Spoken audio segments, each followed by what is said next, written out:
So today we are going to discuss the remaining portion of the chapter triangles, and in the last video we have discussed, by the last video we have reached to the end of all congruency rule. That means we discussed all congruency rule, and the first congruency rule was which we discussed SAS, then we discussed about ASA, then we discussed about AAS, then we discussed SSA, SSS, then finally we discussed RHS. RHS rule is only applicable in the case of right triangle. So in order to check whether two right triangles are congruent or not, we can use RHS rule. What was RHS rule? In order to use RHS rule, first of all we have to prove that the two triangles are right triangles. Then after that we have to show that hypotenuses are equal. Then we have to show that any one more pair also should be equal. So in that way RHS, right triangle, hypotenuse, side, that should be right triangles, and hypotenuse should be equal to each other, and one more pair should be equal, one more pair of sides should be equal. In that way we discussed all the criteria rule, and few more concepts is remaining in this chapter. And after discussing all the concept, and I think by this video we can learn all the concept, because as I said, once CBC has taken away the last topic in this chapter, that is what is inequalities. Inequalities what a little bit boring session, but fortunately that CBC has taken away that section. So now we are in a safe zone. So the remaining concept is very important, very interesting and very important too. So let me, through this video we are going to discuss all the concept, the remaining concept. By this video we will discuss all the remaining concept, and the next video onwards we will start solving exercise question. And so please watch the video well, learn problem well. Okay, see, now I am going to discuss theorem 7.2, that is in your page number 121, textbook page number 121, theorem 7.2. This is the statement. No need to by heart the statement, but you have to understand the meaning of the statement, and you have to learn the proof also. Proof also very important. Okay, see, this theorem says that angles opposite to equal sides of an isosceles triangle are equal. What this theorem says? It says that angles opposite to equal sides of an isosceles triangle are equal. It means, what it means, angle opposite to equal sides of an isosceles triangle. So this question is describing about an isosceles triangle. This question is describing about an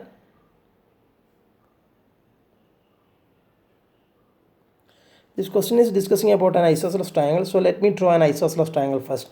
And you know what is the meaning of an isosceles triangle. If it is an isosceles triangle ABC, what do you mean by isosceles triangle? The speciality of isosceles triangle should be two sides should be equal. Two sides should be equal. And since this is an isosceles triangle, I am assuming that this side AB is equal to AC. So this triangle becomes an isosceles triangle. Why? Because the meaning of the isosceles triangle is a triangle such that two sides should be equal. So consider this triangle, and such that I am considering that AB and AC are equal sides. So it becomes an isosceles triangle. So according to the theorem, it says that angle opposite to equal sides of an isosceles triangle are equal. That means if this is an isosceles triangle, according to this theorem, it says that angle opposite to equal sides. Which all are the equal sides in this triangle? This side and this side. Which all are the angle opposite to equal sides?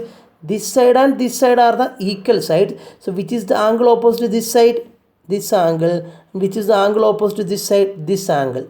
Once again, according to this theorem says that in an isosceles triangle, angle opposite to equal sides should be equal. That means these are the equal sides. Angle opposite to that means this angle and this angle. These are the equal sides. Angle opposite to equal side, that means angle opposite to this side, this one, angle opposite to this one, this angle. So these both angles should be equal. According to the theorem, it says that in an isosceles triangle, angle opposite to equal side should be equal. That means these are the angle opposite to equal side. According to this theorem, it says that these two angles should be equal. So we have to prove it out. We have to give a reason that how these two angles becomes equal. This is a correct, this is a right proof. That means in an isosceles triangle, angle opposite to equal side should be always equal. This is a correct statement, but we have to prove it out how these two angles become equal. Okay, so in order to prove that, let me write given, then to find, then proof in steps, 3 steps. Let me write in 3 steps. What is the given thing in this question? It is given that what triangle ABC is an isosceles triangle. This is only one thing given. Triangle ABC is an isosceles triangle such a way that which all are the equal sides in the triangle AB and AC. So you can mention that such that AB is equal to AC. So you can include these 2 things in given portion. And what we have to find, we have to show that angle opposite to equal sides of an isosceles triangle are equal. That is the thing we have to show it out. So which all are the angle opposite to equal sides? Angle B and angle C. In short, what we have to show, we have to prove that what angle B and angle C should be equal. That is the thing we have to show it out. You may understood. Okay. So let me come to the proof. Okay, how I can prove? So once again, let me explain the same theorem once again.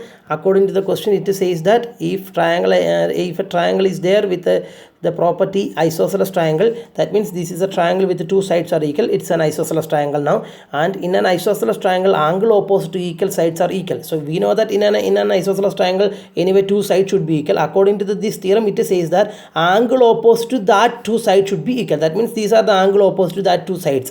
So these 2 angles should be equal. That we have to prove it out. So in order to prove, let it be the given thing, and let it be the thing we have to prove it out according to the theorem.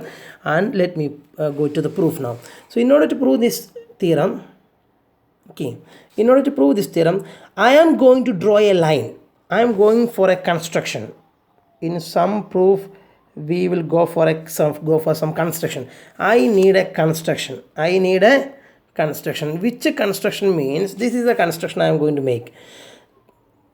Consider this angle A. I am going to draw a bisector of that angle. This is angle A, no?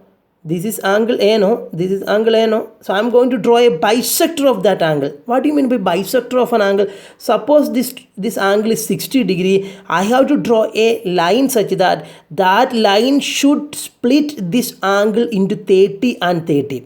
Suppose this angle is 80 degree. The angle bisector means that I have to draw a line through that angle in such a way that line should divide that 80 into 40 and 40. That means I am going to draw a bisector like this. And you may understood what is the meaning of bisector. Let it be some AQ. Now AQ is a bisector of angle A. What do you mean by bisector of angle A? If AQ is the bisector of angle A, then AQ should divide angle A into 2 equal parts. That means if AQ is the angle bisector of angle A, it means that this angle should be equal to this angle. You may understood. That is what is angle bisector. Okay. So what construction I have made? The construction I have made is what? Draw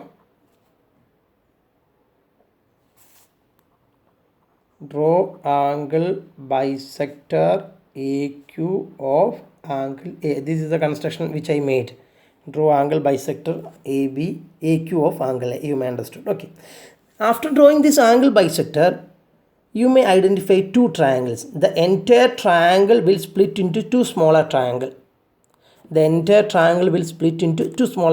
When we draw a angle bisector. Okay. Then can you show that? I am going to show that which are the new triangle formed. First triangle is AQB, which is the second triangle formed. Second triangle is AQC. From the figure you may think that this angle and this angle is 90 degree, but maybe they are 90 degree, may not be. We cannot say the both angles should be 90 degree. There is no sure condition about that. Okay. From the figure, you may think that these both are 90 degree, but we cannot say sure both are 90 degree. It can be 90 degree, it cannot be 90 degree. So don't think that this is a 90 degree. Okay. So angle bisector is only one condition is that line should divide that angle into 2 equal angles. That much only. It can be 90 degree, it cannot be. There is no condition for that. Okay. So as I told you, we got two triangles. I'm going to prove that two triangles are congruent. So which all are the triangle I got? Triangle AQB and triangle AQC. So let me write that.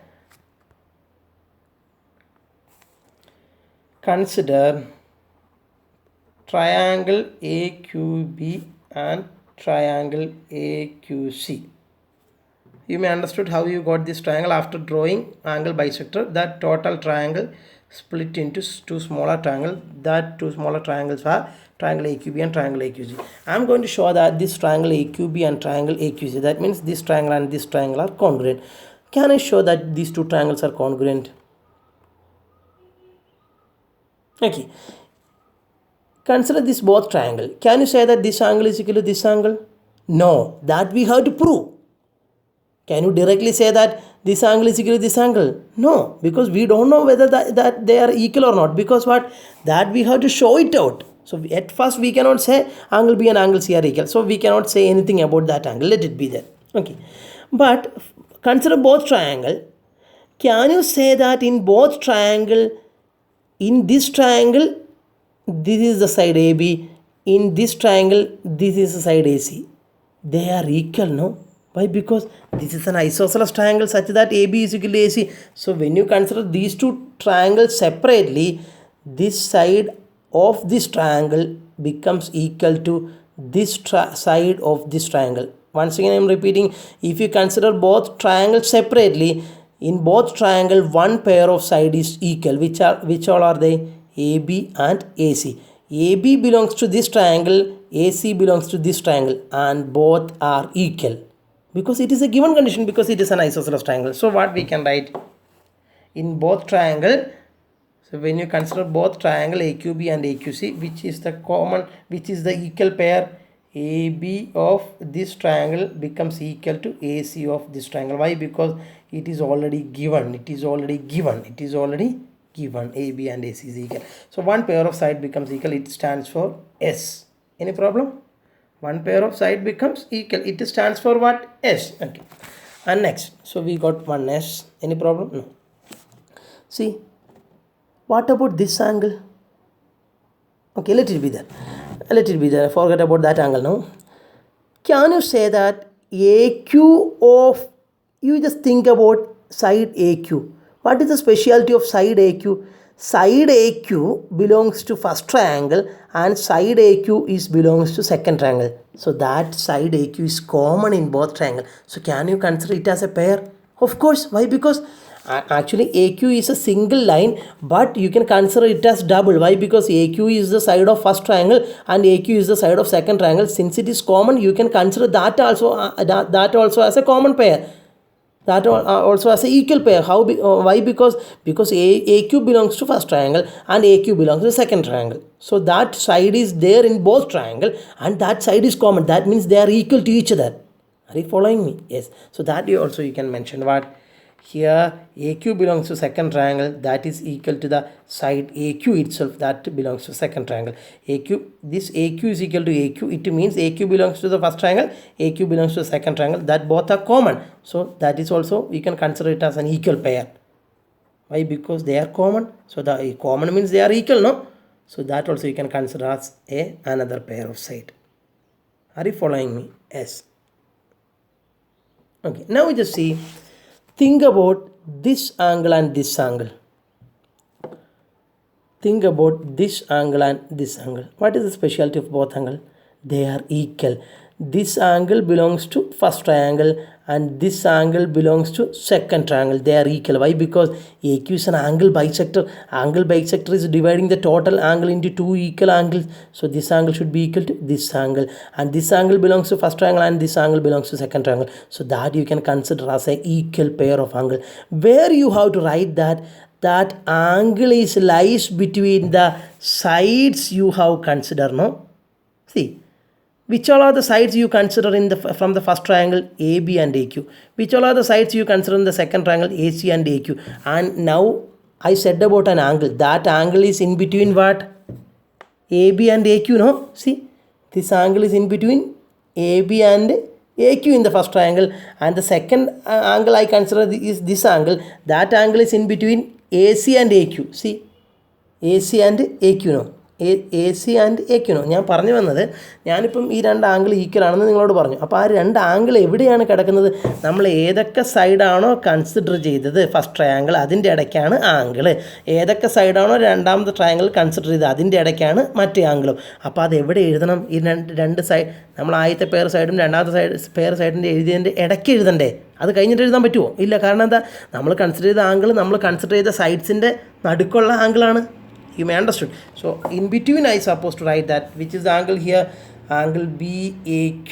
So this angle is represented by angle BAQ. So you can write here angle BAQ is equal to second angle name angle QAC. Angle QAC. Why? Because why in bit so here you supposed to write that, and in bracket you can write why, because AQ is an angle bisector. Because since AQ is an angle bisector, AQ divides angle A into two equal angles. That is the reason, and that stands for one pair of angle. Now which congruency rule came now? See, SAS rule exists, isn't it? We already learned SAS rule. So by using SAS rule, when you can use SAS rule, if one pair of side should be equal to each other and another pair of side should be equal to each other, and one more pair of angle should be equal, that angle should exist in between the sides you consider. So this is in the same way, isn't it? So in that way, this is what is SAS rule. So what we can write, that implies, you may understood, isn't it? So that implies, but by SAS rule, which all the triangles become congruent? Triangle AQB becomes congruent to triangle AQC. Triangle AQB become congruent to triangle AQC.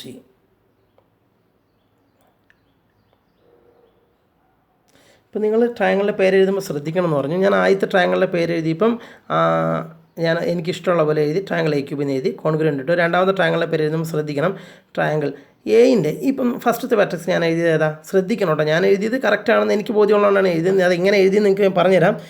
Which is the vertex of the first triangle, which is the first vertex of the first triangle A is the vertex which I have written. So think about ഈ ട്രയാങ്കിളിലെ vertex ആണ് A. അതിന് corresponding ആയിട്ടുള്ള vertex ഈ ട്രയാങ്കിളിൽ A തന്നെയായിരിക്കില്ലേ? ഫിഗറിൽ നിന്ന് മനസ്സിലാവുന്നില്ലേ? ഈ triangle vertex ആണ് A. അതിന് കറസ്പോണ്ടിങ് ആയിട്ട് ഈ ട്രയാങ്കിളുള്ള വെർട്ടെക്സ് ഏ തന്നെയായിരിക്കില്ലേ? ഫിഗറിൽ നിന്ന്. അത് നിങ്ങൾ ഇങ്ങനെ ആലോചിച്ചാൽ മതി. നോക്കുക, ഇങ്ങനെ മാത്രം ആലോചിച്ചാൽ മതി. നിങ്ങൾക്ക് കൺഫ്യൂഷൻ വരുന്നുണ്ടെങ്കിൽ നിങ്ങൾ പേര് എഴുതുമ്പോൾ ഇങ്ങനെ ചിന്തിച്ചാൽ മതി. ഈ ട്രയാങ്കിൾ കോൺഗ്രുവൻ്റ് ആണെങ്കിൽ ഈ ട്രയാങ്കിൾ എടുത്തിട്ട് ഇതിൻ്റെ മുകളിൽ വെച്ചാൽ ചേർന്നിരിക്കില്ല. ഈ ട്രയാങ്കിൾ ഇങ്ങനെ കട്ട് ചെയ്തെടുത്തിട്ട് അത് നേരെ എടുത്ത് ഇതിൻ്റെ മുകളിൽ വെച്ചാൽ ചേർന്നിരിക്കില്ല. അപ്പോൾ ചേർന്നിരിക്കുന്ന വെർട്ടെക്സ് ഏതൊക്കെയായിരിക്കും? എനോട് തന്നെയല്ലേ ചേർന്നിരിക്കുക. That means corresponding to the vertex is A, which will be Q ഏതിനോട് തന്നെയായിരിക്കും മാച്ച് ചെയ്യുക? ഓക്കെ, ഇതിങ്ങനെ ഈ ഒരു ട്രയാങ്കിൾ മുറിച്ചിട്ട് ഇതിൻ്റെ മേലോട്ട് എടുത്തു കഴിഞ്ഞാൽ എ താഴത്തെ എയിനോട് തന്നെയും ക്യൂ താഴത്തെ ക്യൂവിനോട് തന്നെയല്ലേ മാച്ച് ചെയ്യുക. ബി ഏതിനോട് മാച്ച് ചെയ്യും? സിനോട് മാച്ച് ചെയ്യില്ലേ? സിനോട് മാച്ച് ചെയ്യും. In that way I have written. Okay, and now what we suppose to prove? We supposed to prove that angle B is equal to angle C. We supposed to prove that angle B and angle C are equal.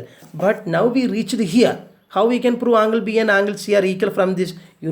By CPCT. You know what is CPCT? Corresponding parts of congruent triangle. So which all are the corresponding parts of congruent triangle? Which is the corresponding angle of A? Corresponding angle of A is angle A itself.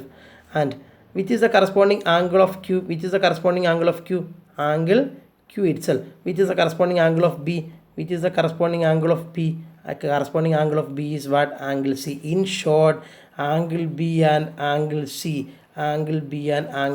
are equal. So we came to the proof angle B and angle C becomes equal. Hence the proof. So in order to prove angle B and angle C are equal, what all the things we did?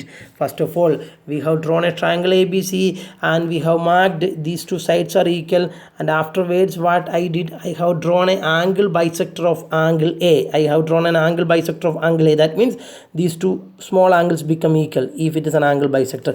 Then in that way I got two triangles. I tried to show that two triangles are congruent, and by using SAS rule I understood that by using SAS rule I understood that Okay, by using SAS rule, I understood that these two triangles become congruent. You know how I used SAS rule? Because in this both triangle, this side is equal to this side, stands for a common side, common pair of side, and this side is common in both triangle, that also another pair of side, and this angle and this angle are already equal. Why? Because this is an angle bisector. That two angles are lies in the sides, lies in between the sides which we consider. So in between you are right. In that way, by using SAS rule, these two triangles become congruent. Then we named that, we mentioned that in symbolically. Then by CPCT, corresponding parts of congruent triangle should be equal. That means angle A should be equal to angle A, angle Q should be equal to angle Q, angle B should be equal to angle C. So think about the third line, angle B and angle C becomes equal. So that is what is the proof. So what I have proved just now, the theorem, the concept we proved just now is, see, suppose there exists an isosceles triangle. Let it be some PQR. Isosceles triangle means these two, any one pair of sides should be equal. Suppose this side is equal to this side. Then by this theorem we learned that angle opposite to that equal side also equal in an isosceles triangle. By this theorem we learned that in an isosceles triangle, angle opposite to equal sides should be equal. So these are the two equal sides in this triangle. Then angle opposite to this side will be this angle and this angle. That should be equal. That is what is we learned by using this theorem. Okay. So you may understood the theorem, and see, I told you the board has taken away the concept of inequalities. That is actually a session involved in this chapter, but that concept the board has removed. So no need to go through that session. And if I already mentioned one thing, maybe the board removed some session, but if I feel that session is important for your higher studies, we will learn that. I will conduct class test every exam based on that topic also. Whatever the topic which I am teaching, that all the topic is very important. I will test you by using the concept which I am teaching. So as I mentioned, if some concept may be removed by the CBC, but still if I feel that concept is important for your higher studies, we will discuss that. So I already told you, they have taken away the concept inequalities in triangles, but still I felt some concept in that concept is very important, a few concepts. So we are going to have a look through that concept that are very important. So you have to give seriousness, because in 10th standard we are going to use that kind of some concepts. That's why I'm going to discuss that. So let us discuss that few concepts, very few concepts. This is that concept. We are not going to learn the proof and all. Just understand the statement. That much only. Very important statement. The sum of any two sides of a triangle is greater than the third side. It is saying about a property of a triangle. And if you want, you can write the headline as a property of triangle. Very important property of triangle. If in a triangle, the sum of any two sides of triangle should be greater than the third side. It means that, once again, you just try to read the same sentence once again. Very, very, very important property of a triangle. The sum of, that means the sum is nothing but when you add any two sides of a triangle, that should be greater than the third side. For example, suppose, consider this triangle 3, 4, 5, and this is a triangle. This is a right triangle. See, this is 90 degree. It is a right triangle. And what is the speciality of the sides? Base is 3 cm, height is 4 cm, and hypotenuse is 5 cm. According to this theorem, sum of any two sides of a triangle should be, it can be right triangle, it can be normal triangle, it can be any triangle, no problem, it can be any triangle. Sum of any two sides should be greater than the third side. So let us check this theorem in this triangle.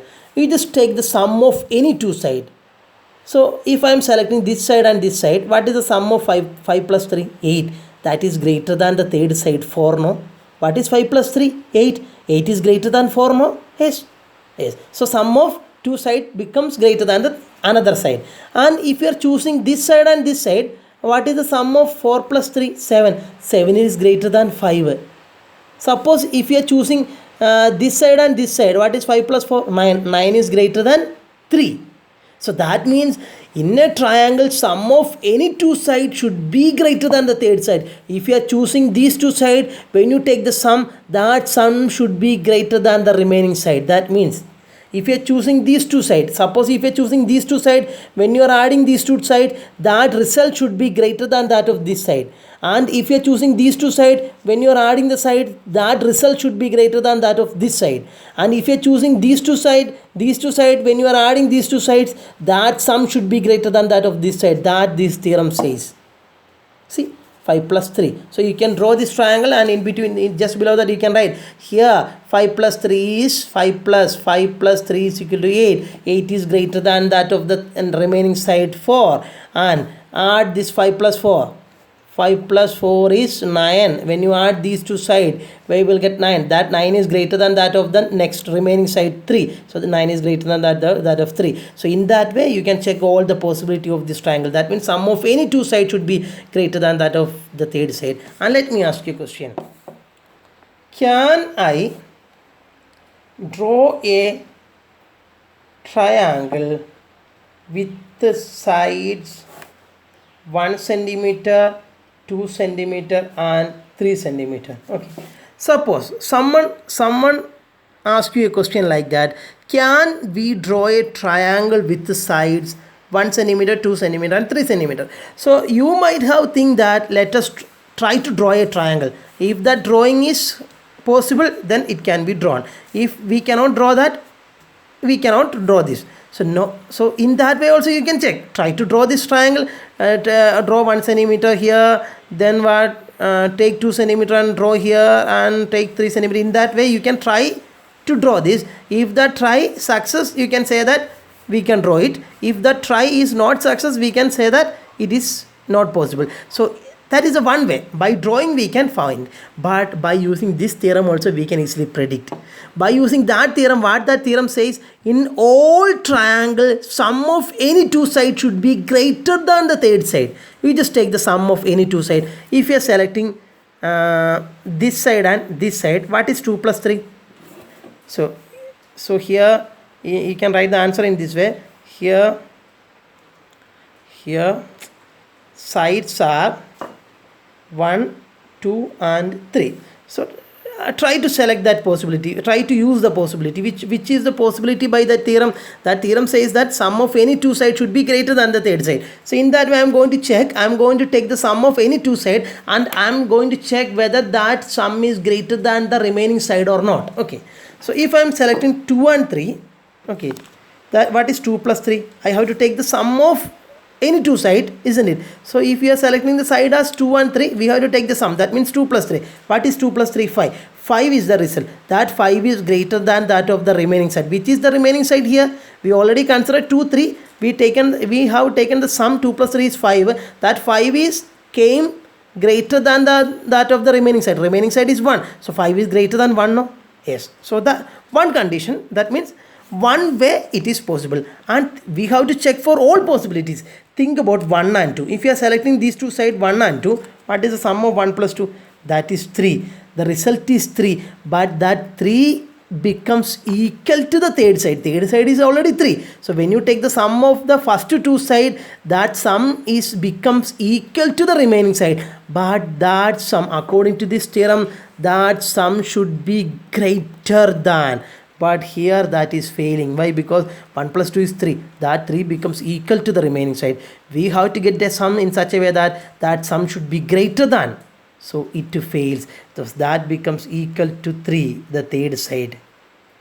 It means we cannot draw a triangle like this. So we can write conclusion that we cannot draw a triangle like this. Why? Because so in order to draw a triangle, sum of any two sides should be greater than the third side. But here when you take the sum side as 1 and 2, when you take the sum 1 plus 2 becomes 3. That 3 is not greater than the third side. That sum becomes equal to the third side. So we cannot draw. Sum of any two sides should be greater than the third side. Then only we can draw.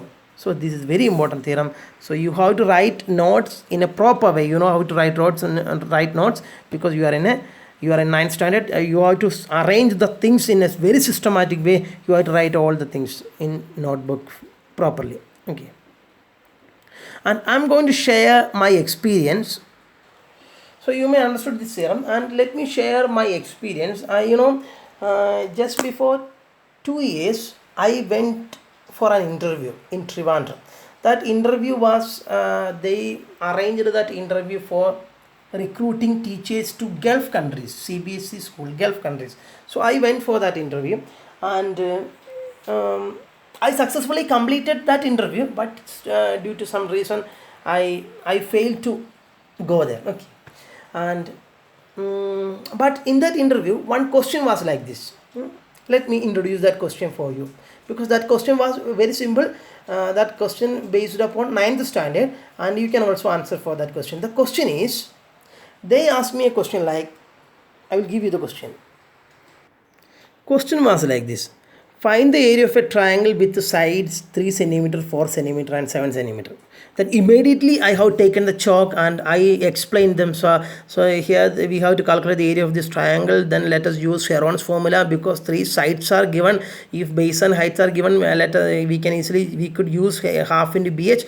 But since 3 sides are given, we can use Heron's formula. And I start solving by using Heron's formula. And you also know we can easily use Heron's formula. Since 3 sides are given, we can easily use Heron's formula. Then they look at me. What? They look at me. So I asked, why sir, what happened? Can we use Heron's formula? And they asked me again, is there any triangle exist like that, Shibin? Then I think, see, can you say that this triangle exists? What is the sum of, if this triangle exists, sum of 2 sides should be greater than the third side, no? You just take the sum of 7 and 4, 7 and 4 sum is 11, 11 is greater than 3. But when you just take the sum of 3 and 4, 3 and 4 sum is 7. That result is not greater than the third side. Here the result, when I add 3 and 4, I got 7, no? That 7 becomes equal to the third side. That result should be greater than the third side. But here, unfortunately, that result becomes equal to the third side. So can you say that this triangle exists? No, this triangle will not exist. If a triangle exists only, we can calculate the area, no? Yes, if you calculate this area of this triangle, that becomes 0. Why? Because this triangle will not exist. In order to say an existence of a triangle, sum of 2 sides should be greater than that of the third side. But when I take the sum of these 2 sides, the result becomes 7. 7 is not greater than 7. 7 is equal to the third side 7. So we cannot form a triangle like this. But when they ask like this, I explain in this way. So this kind of tricky questions maybe the board say in exam you can expect this kind of tricky question. If you have any doubt, if you have any doubt, you can calculate this area. How you can calculate the area? We have to use Heron's formula. In order to use Heron's formula, we have to calculate the value of S. S is nothing but 7 plus 4 plus 3 divided by 2. That is nothing but 7. And just calculate the area by using Heron's formula. Square root of S. S is nothing but 7. S minus A means 7 minus 3. Then S minus 7 minus 4. S minus B. S minus C means 7 minus 7. Here it 7 minus 7 is 0. No? 0 into anything will be 0. That means square root of it is 0 now. 0 into something will be 0. So square root of 0 becomes 0. Area will be 0. Why? Because this triangle will not exist. So if you want, you can write this question also. And instead of this question, you can check. You can write, can we construct a triangle with the side? This 3 centimeter, 4 centimeter, 7 centimeter, and you can write no. Why? Because you can write the reason in your own words. Let me introduce one more important concept, that you can write it as a note or remark. You can write it as a remark. Your remark is, in a triangle, side opposite to largest angle should be longer. This remark says that in a triangle, side opposite to largest angle should be longer. In a triangle, side opposite to largest angle should be longer. It means that, consider a triangle. Suppose it is 30, suppose it is 70, suppose it is 80. This is a triangle. In this triangle, which will be the longer side? How we will come to know that which will be the longer side? You know, which is a greater angle among these three angles? This is the greater angle, no? So side opposite to that largest angle should be longer. So which is the side opposite to that angle? See, this is the side opposite to that angle. This is the side, no? So this side is known as the longest side in this triangle. So how we come to know about that this is the longest side? First of all, identify the largest angle. So always side opposite to largest angle should be longer. You can consider, you can draw it an example and explain in words. Among this 80 degree, 70 degree and 80 degree, 80 degree is the largest angle. So side opposite to 80 degree will be the longest. So this side is going to be the longest. Okay, you can name the triangle and you can explain in words. Okay, very important. And last but not least, this is also very important question. Write this question. Prove that in right angled triangle hypotenuse is the longest side. Once again, prove that in a right angled triangle hypotenuse is the longest side. Prove that in a right angled triangle hypotenuse is the longest side. How we can show it out? So we have to show that in a right angled triangle means in a right triangle. So let it be a right triangle ABC. Right angled triangle is nothing but a right triangle, isn't it? So this is your right triangle. According to this theorem, you have to show that hypotenuse is the longest side. So we have to show that here, which is hypotenuse. Hypotenuse is always opposite to 90 degrees. So AC is going to be the hypotenuse. And we have to show that AC is the longest side. How we can show that AC is the longest side? We have to show that hypotenuse is the longest side. In this right triangle, AC is going to be the in this right triangle we have to show that AC is the longest side, because we have to prove that hypotenuse is the longest side, and in this triangle hypotenuse is AC. So in that way we have to show that AC is the longest side. In this triangle, how you can show that AC is the longest side? I already in the last theorem we have discussed that how we can identify longest side in a triangle. Just before that, we have to identify the largest angle in that triangle. Side opposite to largest angle should be longest. So in that way, which is the largest angle in this triangle? Always in a right triangle, which always largest angle? In a right triangle, always 90 degrees the largest angle. So this is going to be the largest angle in this triangle. In a right triangle, always 90 degrees is the largest angle. So this is going to be the largest angle. Then which will be the side opposite to that?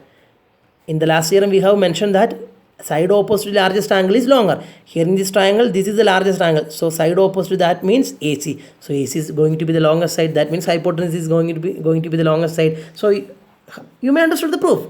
Okay, very simple, no? Okay. So how we can write the proof? You can write what? Consider right triangle ABC. In this right triangle ABC, the largest angle is angle B is equal to 90 degree. And from the previous theorem, we know that side opposite to largest angle is longer. So here largest angle is angle B is equal to 90 degree. That implies side opposite to angle B is AC.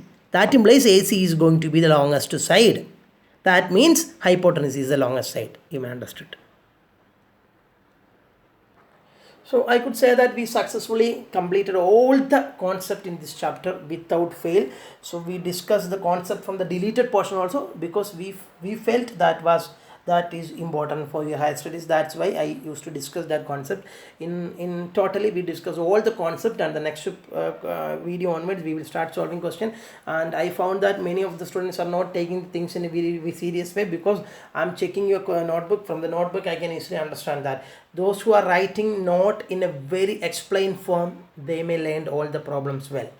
Those who are writing the notes for the name of sake, I understood that they are just watching the video just like a movie, and they are in between they are posting and writing notes. Don't do that. You must watch the video well. After watching the video well, after learning the problem, you can start write notes. Okay, in between video you can write some rough notes. You can note down some few points, that much only. No need to write fair notes in between video. Okay, and please watch the video well seriously, and thank you for listening. Have a nice day.